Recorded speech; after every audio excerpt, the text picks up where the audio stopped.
was a little more difficult to open than normal. And everything's looking a little soggy. Something going on? Yes, because the seasons have changed. Things have started to get a little more humid, and cardboard tends to soak up that humidity. Alright. Is there any way to fix it? Yes, but that might take a while. I'd give it 2 months at most. 2 months? Will I be able to use the studio in the meantime? No, you will not be able to, but I'm sure you will find other ways to make things. Alright, I can do that. But I guess since I'm here right now and today, let's make something. Why don't we make... Oh! A sheath for that sword we just made.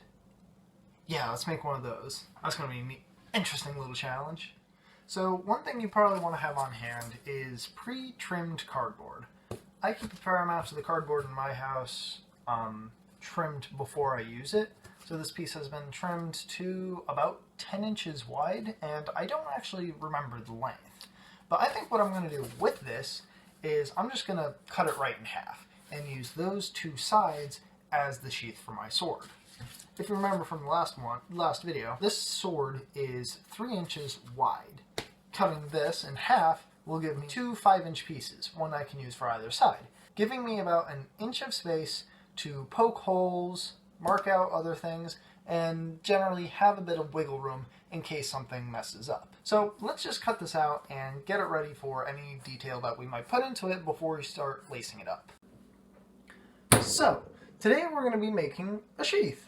And this is going to be interesting because not even I have made many sheaths, and I want to try doing something different for this one. What we're going to need for that is our sword from the previous build, a sheet of cardboard for the sheath itself. As usual, a pencil and ruler, some scissors or a box cutter, and now for the interesting thing. I think instead of using hot glue, I want to try using some twine to lace up the sheath instead of just gluing it together. And the twine I'm using frays a little bit at the end, so you might want to grab some tape if you have a twine like mine to just wrap it up and keep it nice and secure. Some of the things we're going to want to do in this build is use the sword we built as a reference for how long we want our sheath to be. In my case, this is going to be fairly long. I think I want it to end right about here. And I'm not going to do anything fancy like I did with the squared off ends on my sword guard. I think I'm just going to have a nice pointed sheath, similar to the blade of my sword. But to do that, we kind of, like I said, we need to cut a line right down the middle. And that's easy because I already know that this piece is 10 inches wide. So it's a simple mark of, at the top, 5 inches, go to the middle, and again, mark 5 inches, and then right at the very end, you're still marking 5 inches. Taking those measurements, we're going to want to trace a line as best we can through the middle of it, which gets a little interesting because, as you can see, my ruler isn't long enough. To fix that, you would just get something like a yardstick and go across the entire section. But I need to make 2 marks, one from the bottom to the middle, and then from the middle to the top, making it as straight as I can. And ta-da! A relatively straight line through the cardboard. Next up, cutting!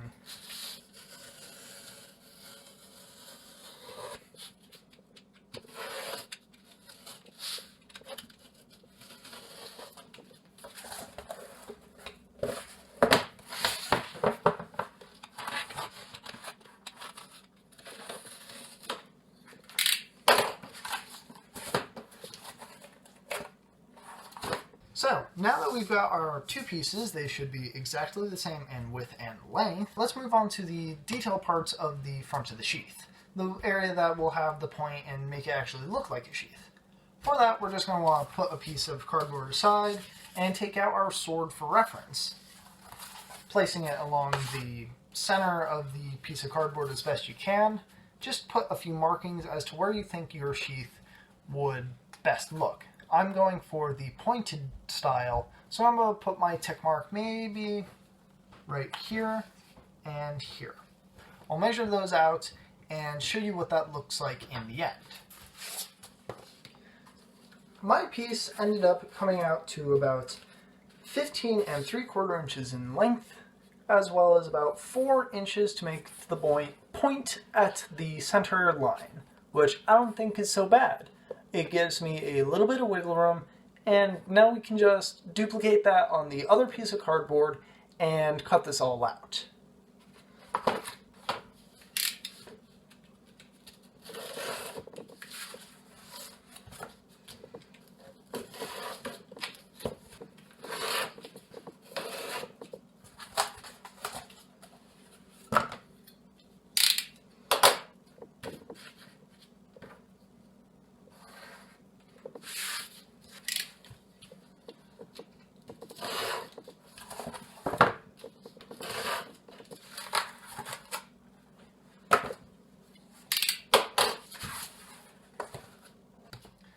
Now that we've got both pieces of our sheath cut, you might realize that these actually look a fair amount similar to the sword we had just made, except a lot thicker. This is normal. This is exactly what I wanted for my sheath.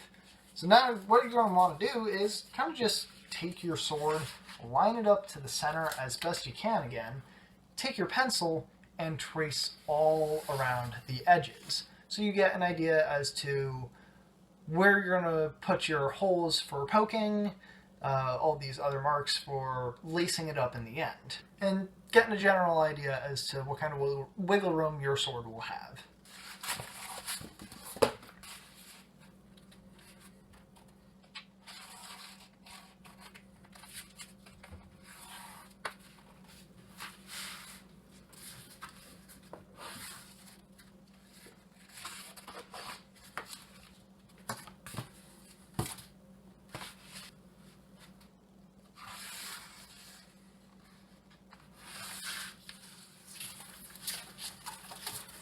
Both pieces now have their traced out markings, and what I'm going to do is I'm just going to put a bunch of dots right along the middle all throughout this trace. Those will eventually be our punch outs, and you're going to want to do that probably just on one piece of cardboard for now. That way you can just flip them over, trace out or punch out, and then you'd have even on both pieces. Well, I'm just going to do that now. I'm not too sure how many we're going to need. I guess just eyeball it. I'm going to use a ruler for mine, though. Maybe put them about 1 inch apart. I think I'll do that.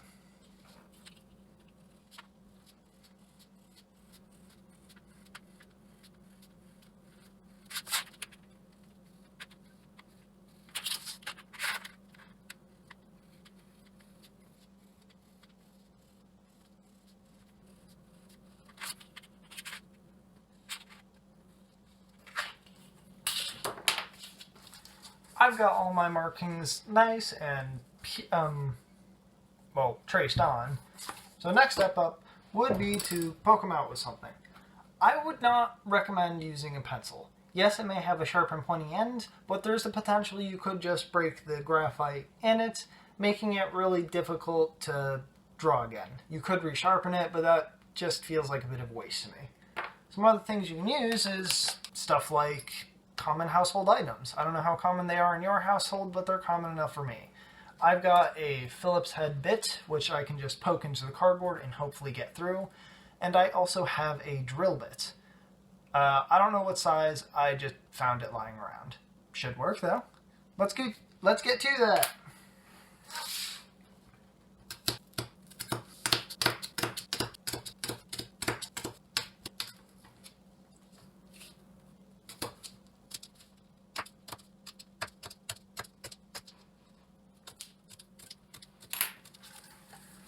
I've now got a bunch of my holes punched, so what I'm going to do is I'm just going to replicate that on the other piece, then I'll skip to the next step and show you how to bend cardboard, and then we'll get to the final step, lacing it together. Okay, I've got both pieces, all with their holes and everything, and goodness gracious, that was a lot more time consuming than I thought. next time, I guess, use something like a power drill if you have one. And I wouldn't, maybe a hole puncher, I wouldn't necessarily suggest it because they can get a little tiring on the hand at times. But we've got both pieces now. They've got all their holes punched. Now it's time to curve them and put twine in them. First up, let's get the curve in. I figured that might be the easiest. But basically, you're taking it and trying to fold it over an edge of a table. Very simply, so you get a nice little curve, even if it isn't much. Just enough. I don't know if panning the camera down will help much for this. This is a little difficult. But rub the piece along the edge of a curved surface. And ta-da! You get a curve. Repeat on both pieces. Ta-da! Both pieces are now curved. And they'd fit together just like that. Hopefully with enough space for our sword. I honestly don't know how much twine we're going to need, so maybe just arm's length? 2 arms. I'm going with 2 arms length. And I'll show you how I'm going to lace up my cardboard in just a moment.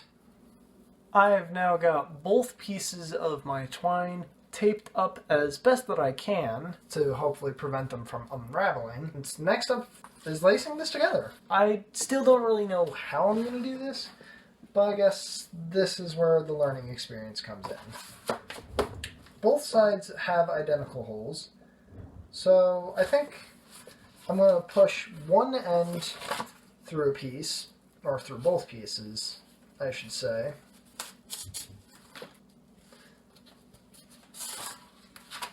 Just like so. And I'll do the same, but going through the other way. This is going to be a little tight, so I guess before you start doing this, if you want to, make the holes a little bigger.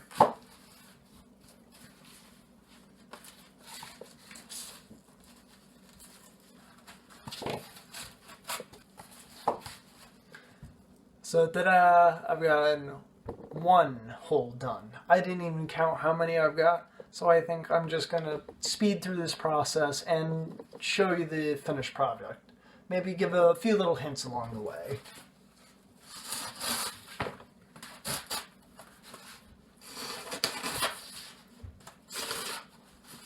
What?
Ta-da!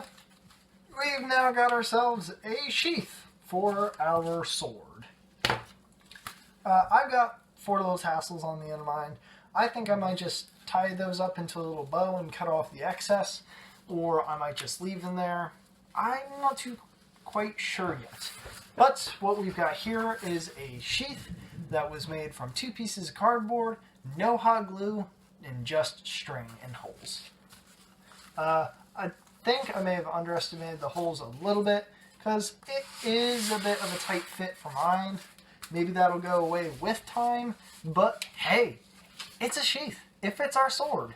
The next thing to do for this would be maybe put some rings on it so you can sling it over your back, or put something so you can put it on your hip.